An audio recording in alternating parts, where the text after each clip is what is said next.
Involve थी। बाद में यह पता चला कि 2 ट्रेन और एक मालगाड़ी थी, लेकिन असली वजह क्या थी, हादसा कैसे हुआ, इसे लेकर कोई क्लैरिटी नहीं आई।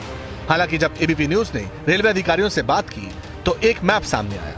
इसी मैप को लेकर कहा गया कि रेल हादसे की पूरी डिटेल इस मैप में मौजूद है, लेकिन चूंकि ये टेक्निकल भाषा है, इसलिए हमारे संवाददाता रविकांत ने कागज पर लिखे एक एक एलिमेंट को आसान शब्दों में समझाया, बताया कि आखिर ये इतना भीषण हादसा कैसे हुआ। 3 इसमें लाइन दिख रही है, 1 लाइन, 2 लाइन और ये कॉमन लूप। ये जो डाउन मेन लाइन है, अप मेन लाइन है, कॉमन लूप है। सबसे पहले ये जो बीच वाली है, इसमें इस पे कोरोमंडल एक्सप्रेस हावड़ा की ओर जा रही थी और डाउन लाइन पर एक दूसरी ट्रेन इस तरफ आ रही थी, यशवंतपुर एक्सप्रेस, और यहां पर एक मालगाड़ी खड़ी हुई थी। अब जब ये ट्रेन यहां से आई तो एक महत्वपूर्ण जो खबर है वो जानने की बात है कि यहां पर एक स्टार दिख रहा है। इस स्टार का मतलब है कि यहां पर सिग्नल था, ये सिग्नल दिया गया था। जब ये ट्रेन इधर से आई तो चूंकि सिग्नल दिया हुआ था तो ये अपनी फुल स्पीड से आ रही थी, 125 किलोमीटर प्रति घंटे की रफ्तार से।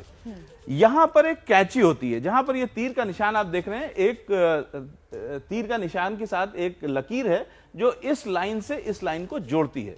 ये कैची बंद होनी चाहिए थी क्योंकि सिग्नल दिया हुआ है, ये ट्रेन सीधी निकल जाती अगर ये कैची बंद होती।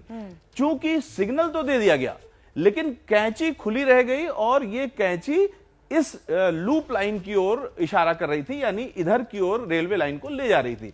ऑटोमेटिकली ये सिग्नल देख करके ये फुल स्पीड पर ट्रेन आई, लेकिन कैची इधर की ओर होने की वजह से ट्रेन इस लूप लाइन में चली गई। लूप लाइन में जब गई तो यहां पर एक पहले से गाड़ी खड़ी थी, मालगाड़ी, और वो 125 किलोमीटर की रफ्तार से जाकर के मालगाड़ी टकरा गई। यानी अपलाइन पर हावड़ा से चेन्नई जाने वाली कोरोमंडल एक्सप्रेस थी। लूप लाइन पर मालगाड़ी खड़ी थी जिससे कोरोमंडल एक्सप्रेस डिरेल होकर टकराई और इसकी बोगियां तीसरे ट्रैक पर जा गई। ये ट्रेन आ रही है, हावड़ा की ओर जा रही है।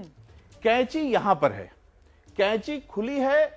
इस टर्म का हम इस्तेमाल कर रहे हैं कि कैची का मतलब है ये इस लूप लाइन में ले जाने के लिए जो पटरी है वो जुड़ी हुई है और जो भी ट्रेन उधर से आएगी वो सीधे ना जा करके लूप लाइन में चली जाएगी। तो यहां पर कहीं सिग्नल था, सिग्नल दिया हुआ था, ये ट्रेन आगे आई। अब इसके आगे का जो एनिमेशन है वो हम आपको दिखाएंगे। इसके बाद क्या हुआ, ये गाड़ी आई और इस लूप लाइन में आ गई। अब इस लूप लाइन में आने के बाद जाहिर सी बात है यहां पर ये ट्रेन खड़ी हुई है तो हादसा होगा। ये मालगाड़ी से जाकर के टकराई है। अगला जो एनिमेशन का पार्ट है उसमें आप देखेंगे कि किस तरीके से ये टकरा रही है। ये जब टकराई है तो इस मालगाड़ी से टकराते हुए इसके सारे जो कोचेस हैं वो डिरेल हो गए और पीछे का जो हिस्सा है, पीछे के जो 3 डिब्बे हैं वो उस तरफ पलट गए या उछल गए होंगे। तो ये जब उछले हैं तो आप देख रहे हैं कि जिस समय, जिस पॉइंट ऑफ टाइम पे ये उछल रहे हैं उसी समय वो गाड़ी पास हो रही है और लगभग पूरी गाड़ी पास हो चुकी है। सिर्फ 2 आखिरी के जो डिब्बे हैं उनसे ये 3 डिब्बे जाकर के टकराए। और हम आपको बता दें कि हादसा क्यों इतना गंभीर हुआ। ये जो 2 डिब्बे हैं पास होती हुई ट्रेन के, उसमें वो जनरल कोचेस थे, उसमें ठसाठस लोग भरे थे। जो हावड़ा की ओर कोरोमंडल जा रही थी उसके जो पिछले 3 डिब्बे थे वो भी जनरल थे, उसमें भी ठसाठस लोग भरे थे। तो ये जो 5 डिब्बे हैं ये बुरी तरीके से टकराए हैं, जिसमें जो सवार लोग थे ज्यादातर की मृत्यु हुई है। अब इस तीसरे ट्रैक पर हावड़ा सुपरफास्ट यानी बेंगलोर वाली दुरंतो आ रही थी, मगर चूंकि पहले से ही उसके ट्रैक पर कोरोमंडल की बोगियां थी, इसलिए वो भी हादसे की चपेट में आ गई। और खबर लगातार जारी है।